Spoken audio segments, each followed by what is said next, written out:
പത്തനംതിട്ടയിൽ മിന്നൽ പ്രളയത്തിന് സാധ്യതയെന്ന് മന്ത്രി പി.സി. വിശ്വനാഥ്. പത്തനംതിട്ട ജില്ലയിൽ ഇന്ന് രാത്രി അതിതീവ്ര മഴ മുന്നറിയിപ്പുമുണ്ട്. തീരദേശങ്ങളിലോ താഴ്ന്ന പ്രദേശങ്ങളിലോ ഒക്കെ ഉള്ളവർ മാറി താമസിക്കണമെന്നും മന്ത്രി അഭ്യർത്ഥിച്ചു. ഒടുവിൽ ലഭിക്കുന്ന കാലാവസ്ഥ മുന്നറിയിപ്പുകൾ പ്രകാരം ഇന്നു രാത്രി അതിതീവ്ര മഴ, മിന്നൽ പ്രളയം ഉണ്ടാകാനുള്ള സാധ്യതയാണ് കാലാവസ്ഥാ നിരീക്ഷണ കേന്ദ്രം ഡിസാസ്റ്റർ മാനേജ്മെൻറ്റ് പത്തനംതിട്ടയ്ക്കായി നൽകിയിരിക്കുന്ന മുന്നറിയിപ്പ്. ഇനിയും തീരത്ത് താമസിക്കുന്നവരോ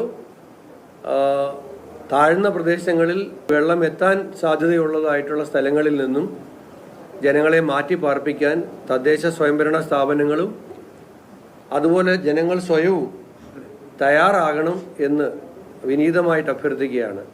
നിതിൻ തോമസ് വിവരങ്ങളുമായി ചേരുന്നുണ്ട്. നിതിൻ, ഇപ്പോൾ പത്തനംതിട്ടയിൽ എന്താണ് അവസ്ഥ? മഴ ശക്തമായിട്ടുണ്ടോ? അപ്പോൾ മന്ത്രി പറഞ്ഞ പോലെ മന്ത്രി അഭ്യർത്ഥിക്കുകയാണ്. കാരണം ആളുകളുടെ ആത്മവിശ്വാസം കുഴപ്പമുണ്ടാവില്ല എന്ന ആത്മവിശ്വാസം പലപ്പോഴും അപകടങ്ങളിലേക്ക് ചെല്ലാറുണ്ട്. പിന്നീട് രക്ഷാപ്രവർത്തകർക്ക് വലിയ വെല്ലുവിളി നിറഞ്ഞ സാഹചര്യങ്ങളിലൂടെയൊക്കെ ആളുകളെ കൊണ്ടുവരേണ്ട അവസ്ഥയുണ്ട്. അപ്പോൾ ഇന്നത്തെ രാത്രി പരമാവധി ആളുകളോട് മാറി നിൽക്കാനുള്ള ആ ഒരു അഭ്യർത്ഥന അത് ആളുകൾ ഉൾക്കൊള്ളുന്നുണ്ടോ? നിലവിൽ ജില്ലയിൽ എവിടെയൊക്കെ മഴയുണ്ട്?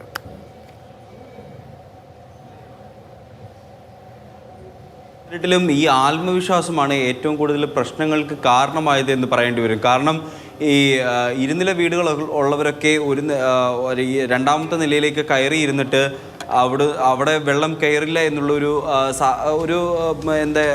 അവിടേക്ക് വെള്ളം കയറില്ല എന്നുള്ളൊരു രീതിയിലൊക്കെയാണ് അവർ നിൽക്കുക. പക്ഷേ അവിടേക്ക് വെള്ളം കയറിയില്ലെങ്കിലും അവിടേക്ക് അവർക്ക് കൃത്യമായ ഭക്ഷണമോ കാര്യങ്ങളോ ഒന്നും തന്നെ എത്തില്ല. കാരണം ഒരു ആൾ പൊക്കത്തിന് മുകളിൽ വെള്ളം ഉണ്ടാകും എന്നുള്ള കാര്യത്തിൽ ഒരു സംശയമില്ല. 2018 നമ്മളെ പഠിപ്പിക്കുന്നത് അത് തന്നെയാണ്. അപ്പോൾ പി.സി. വിശ്വനാഥ് വീണ്ടും കാലാവസ്ഥ പ്രവചനം വന്നിരിക്കുന്ന കാലാവസ്ഥാ നിരീക്ഷണ വകുപ്പ് ആ വകുപ്പ് പറഞ്ഞിരിക്കുന്ന പ്രകാരമാണ് ഇപ്പോൾ പി.സി. വിശ്വനാഥ് ഒരു പ്രസ് മീറ്റ് നടത്തുകയും മാധ്യമങ്ങളെ അറിയിക്കുകയും ചെയ്തിരിക്കുന്നത്. അതായത് വീണ്ടും ഒരു മഴയെ പത്തനംതിട്ട ജില്ല നേരിടേണ്ടി വന്നാൽ ആ ഒരു പ്രശ്നം വരിക എന്ന് പറയുന്നത് റാന്നി, കോന്നി, അതുപോലെ തന്നെ കോഴഞ്ചേരി, ആറന്മുള, അത് കഴിഞ്ഞാൽ പിന്നെ വരിക ചെങ്ങന്നൂർ, അതുപോലെ തന്നെ തിരുവല്ലയിലെ വിവിധ പ്രദേശങ്ങൾ, അപ്പർ കുട്ടനാടൻ മേഖല എന്ന് പറയുന്ന വിവിധ പ്രദേശങ്ങൾ. ഈ മേഖലയിൽ തീർച്ചയായിട്ടും വെള്ളം കയറും എന്നുള്ള കാര്യത്തിൽ ഒരു സംശയവും വേണ്ട.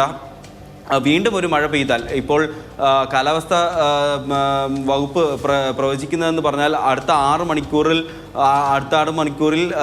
പത്തനംതിട്ട ജില്ലയിൽ ശക്തമായ മഴ പെയ്യും എന്നുള്ളതാണ് പ്രവചിക്കുന്നത്. അങ്ങനെ ഒരു മഴ പെയ്താൽ വീണ്ടും ഈ പ്രദേശങ്ങളൊക്കെ തന്നെ വെള്ളത്തിനടിയിലാകും, അല്ലെങ്കിൽ വെള്ളക്കെട്ടുണ്ടാകും, വെള്ളപ്പൊക്കം ഉണ്ടാകും എന്നുള്ള കാര്യത്തിൽ ഒരു സംശയവും വേണ്ട എന്നുള്ളതാണ് നമ്മൾ മുന്നോട്ട് വെക്കുന്ന ഒരു പ്രധാന പ്രശ്നം എന്ന് പറയുന്നത്. അപ്പോൾ അതിനെ എങ്ങനെ അഭിമുഖീകരിക്കണം എന്നുള്ളതാണ് പി.സി. വിശ്വനാഥ് ഉൾപ്പെടെയുള്ള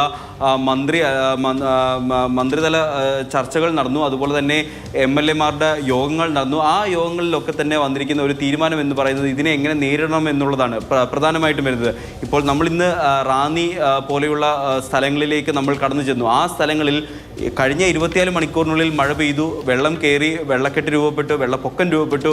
അതിനുശേഷം ആളുകൾ വീണ്ടും തിരിച്ച് വെള്ളം ഇറങ്ങിയതിനെ തുടർന്ന് കടകളാണെങ്കിലും വീടുകളാണെങ്കിലും ആ ഒരു സ്ഥലങ്ങളാണെങ്കിലും ഒക്കെ തന്നെ ശുചീകരണ പ്രവർത്തനങ്ങളിൽ ഏർപ്പെട്ടു. അവർ വീണ്ടും ആ ഒരു പഴയ അവരുടെ ജീവിത രീതിയിലേക്ക് വരികയാണ്. നമുക്കൊരിക്കലും ആളുകളെ കുറ്റം പറയാൻ പറ്റില്ല, അല്ലെങ്കിൽ ആ പ്രദേശത്ത് താമസിക്കുന്ന ആളുകളെ കുറ്റം പറയാൻ പറ്റില്ല. അപ്പോൾ ആ ഒരു പഴയ രീതിയിലേക്ക് അവർ വരികയാണ്. അവരെ സംബന്ധിച്ചിട്ട് ആ രീതിയിലേക്ക് വന്നേ മതിയാകൂ. പക്ഷേ അവിടെ പ്രശ്നം എന്ന് പറയുന്നത് വീണ്ടും ഒരു മഴയെ അഭിമുഖീകരിക്കേണ്ടി വരുമോ എന്നുള്ളതാണ്. ഇന്നിപ്പോൾ റാന്നി പ്രദേശമാകെ നമ്മൾ ശുചീകരണ പ്രവർത്തനങ്ങൾ നമ്മൾ കണ്ടു. മാലിന്യങ്ങളൊക്കെ നീക്കി വീണ്ടും പഴയ രീതിയിലേക്ക് എത്തി. പക്ഷേ വീണ്ടും ഇന്നൊരു രാത്രിയിൽ മഴയെ അഭിമുഖീകരിക്കേണ്ടി വന്നാൽ ഇതിനപ്പുറം വെള്ളമാകും. ശരിയാണ്, നിതിൻ പറഞ്ഞ പോലെ ആളുകൾക്ക് അവരുടെ സാധാരണ ജീവിതത്തിലേക്ക് മടങ്ങി പോവുകയും വേണം. എന്നാൽ ഇന്നത്തെ ഒരു രാത്രിയും കൂടിയൊക്കെ ആ ഒരു ജാഗ്രത നിലനിർത്തുക എന്നതാണ് മന്ത്രി പി.സി. വിശ്വനാഥ് ഒരു അഭ്യർത്ഥന എന്ന നിലയിൽ തന്നെ ജനങ്ങളോട് പറയുന്നത്.